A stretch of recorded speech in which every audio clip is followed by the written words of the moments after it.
নমস্কার বন্ধুরা, সাগর রায় ব্লগসের নতুন আরেকটি ভিডিওতে তোমাদের সবাইকে স্বাগত। আজকে জলদি জলদি ঘুম ভেঙে গেছে, আর ঘুম থেকে ওঠার পরে দেখো কালকে যে রাজভোগগুলো বানিয়েছিলাম সেইগুলো ওইখানে আমি উঠিয়ে নিয়েছি। মোটা ওই কড়ার থেকে একগুলো নামিয়েছে, আর যে দুধ গামলা ছিল সেটা আমি একবারে ঢেলে দিয়েছি, তাতে জলদি জলদি হয়ে গেছে। আর এদিকে এখন বানাবো লাড্ডু। এখানে 2 কিলোর খোলা দেবো, মানে একবারে প্রায় 8-9 কিলো লাড্ডু হবে। কারণ কি, পাশে একটা দোকান আজকে উদ্বোধন হবে, সেই দোকানদার আমাকে বলে গেল যে 500 কিলো হয়তো লাড্ডু নিতে পারে, মানে নেবে হয়তো না নেবেই। তো সেই কারণে একটু বেশি করে বানাচ্ছি, যাতে নিজেও বেচতে পারবো আর ওনারাও যাতে নিয়ে যায়। আর তারপরে আজকে আর ফ্রিজের দুধ নেই, দুধওয়ালা আসবে, তারপরে দুধটা জ্বালাবো। আজকেও দুখলা কাজ হবে, আর আশা করি এখন থেকে আর কাজ বন্ধ দেবো না। এই মাসটা হয়তো বরাবর এভাবে দুখলা করে কাজ করেই যেতে হবে। আর মোটো দেখো ফ্রিজ থেকে এখানে কালাকান্দটা বের করে রেখেছে। এখন এই কালাকান্দগুলো যখন হালকা একটু ঠান্ডা ভাবটা চলে যাবে, হালকা হালকা ঠান্ডা থাকবে, তখন এটা সাজিয়ে দেবে। কারণ এটা এখন অতিরিক্ত ঠান্ডা আছে, ফ্রিজের মধ্যে থেকে একদম জমে গেছে। এগুলো ফ্রিজে রাখি, তা নাহলে কী হবে, বাইরে রাখলে খারাপ হয়ে যাবে, তখন আমারই লস হয়ে যাবে। আর এরই মাঝে সকালবেলায় একজন দোকানদার এসেছিলো, সে বলছিল 12 কিলো মিষ্টি দাও। তাকে এখান থেকে বালতিতে ভরছিলাম, ভরতে ভরতে দেখি 13 কিলো হয়ে গেছে। তো সে 13 কিলোই নিয়ে গেছে। আর দোকানে এই কটা মিষ্টি আছে, আর দেখো এখানে এই 1 গামলা মিষ্টি আছে, মানে ধরো প্রায় 2 গামলার মতো মিষ্টি আছে। আর এখান থেকে তো বিক্রি করতে পারবো না, এটা কালকে নিয়ে যাবে। দুজন আসবে, একজন 10 কিলো নেবে, একজন 20 কিলো নেবে। আর চলো আগে লাড্ডুটা বানাই, তারপরে দুধ আসুক, দুধ আসার পরে কথা হচ্ছে। আর লাড্ডুটা দেখো আমার এখানে বানানো হয়ে গেছে। আর আমার মোটো এখন ভাসছে পেঁয়াজি, কারণ একটু পান্তা ভাত আছে, তার সঙ্গে পেঁয়াজি দেখো। আর কালকে একটা রুটি ছিল, এখন এগুলো খাবো, তারপরে মোটা ধীরে সুস্থে রান্না করবে। তা নাহলে এইগুলো যদি এখন না খাই তাহলে অতিরিক্ত খিদে লেগে যাবে। রান্না হতে তো এখন একটু সময় আছে, মানে এখনও তো লাড্ডু পাকানো হয়নি। এরপরে আরেক খোলা এই গ্যাসে 1 কিলোর 1 খোলা লাড্ডু বানাতে হবে, তারপরে রান্না করা, তার আগে আর হবে না। আর দেখো খাওয়া দাওয়ার পরে আমরা যে লাড্ডু পাকাচ্ছিলাম, আর তারই মাঝে চলে আসলো দুধওয়ালা। আর এখন যাবো আমি দুধ জ্বালাতে। তবে দুধ জ্বালাতে যাওয়ার আগে এই যে কড়াইটায় লাড্ডু বানিয়েছিলাম, এই কড়াইটা ধুতে হবে। আর ওই দেখো মাত্র 2 প্যাকেট দুধ দিয়ে গেছে, মানে 1 ক্যারেট। 2 প্যাকেট 1 ক্যারেট মানে 12 লিটার দুধ আছে এখানে। এটা দিয়ে দুখোলা কাজ হবে। আর মোটর দিকে লাড্ডু এখন একা একা পাকাচ্ছে, আমি কড়াইটা ধুয়ে এখন দুধটা জ্বালিয়ে দেবো। তাতে কী হবে, একটু জলদি জলদি হয়ে যাবে কাজটা। দুধটা জাল দেওয়ার পরে দেখো এখানে আমি ছানা কেটে নিয়েছি। তবে ছানা কাটাটা আজকে সত্যি খুব ভালো হয়েছে।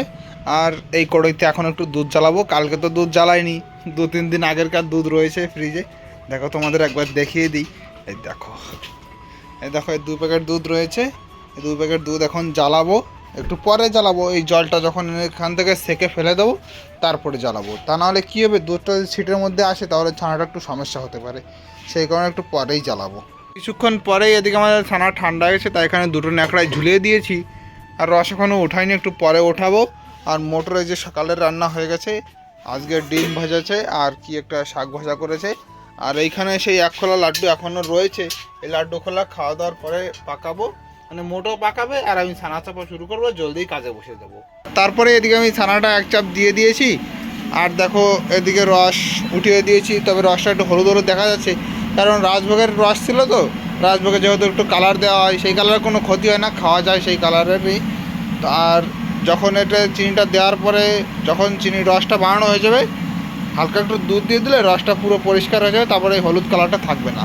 আর মোটো দেখো এখানে লাড্ডু বানাচ্ছে, সকালে 1 খোলা বানিয়েছে মোটো লাড্ডু, আর এখন এই যে আরেক খোলা বানাচ্ছে। বন্ধুরা ছানাটা চাপা হয়ে গেছে, ছানাটা চাপার পর দেখো এই যে ঝড় শুরু হয়েছে।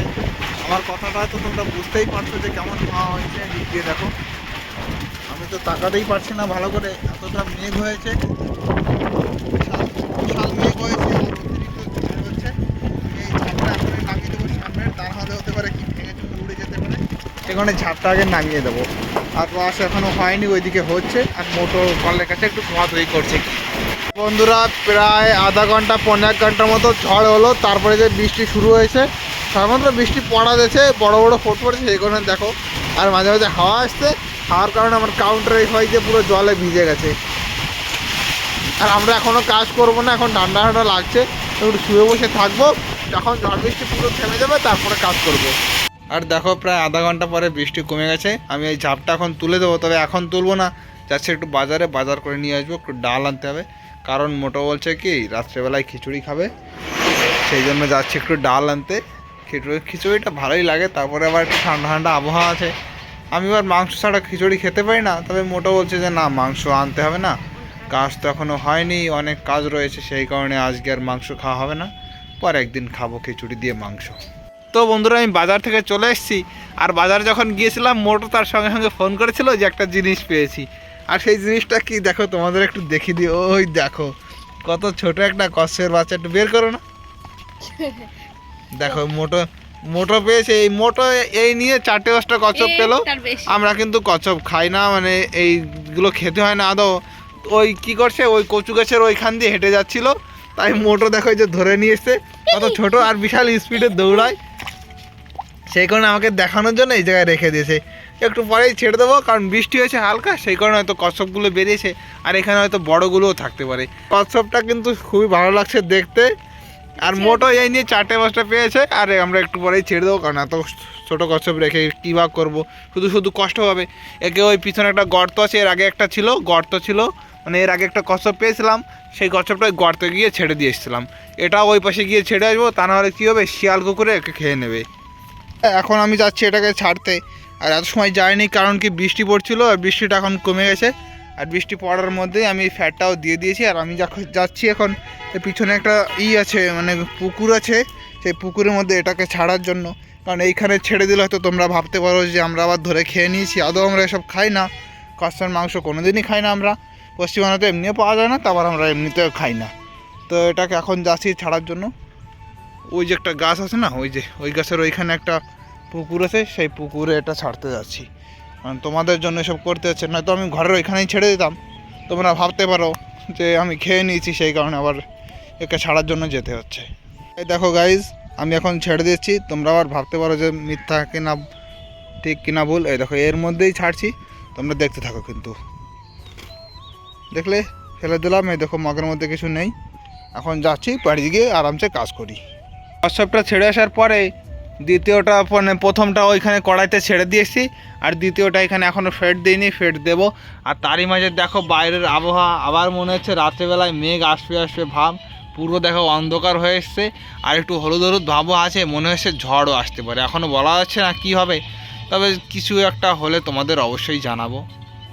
চলো কাজ শুরু করি, বসে থেকে লাভ নেই, আর ফোনেও বেশি চার্জ নেই, মাঝে ভিডিও করতে পারিনি, একটু হাওয়া হয়ে গেছে হালকা পরিমাণে, কারণ ফোনটা একদম বন্ধ হয়ে গেছিলো। কচ্ছপগুলো ভিডিওতে দেখাতে দেখাতে, মানে লোকের কাছে ভিডিও কল করে দেখাতে দেখাতে আমার ফোনই পুরো বন্ধ হয়ে গেছিলো, সেখানে ভিডিও করতে পারিনি। তাই 10% চার্জ হওয়ার পরে তোমাদের একটু ভিডিও করে আবার দেখিয়ে দিলাম, এতে আবার যদি চলে আসে তাহলে তো লস হয়ে যাবে, ভিডিও করতে পারবো না, সেই কারণে ভিডিওটা করে নিলাম। তা যাই কাজ করি, তারপর আবার কথা হচ্ছে।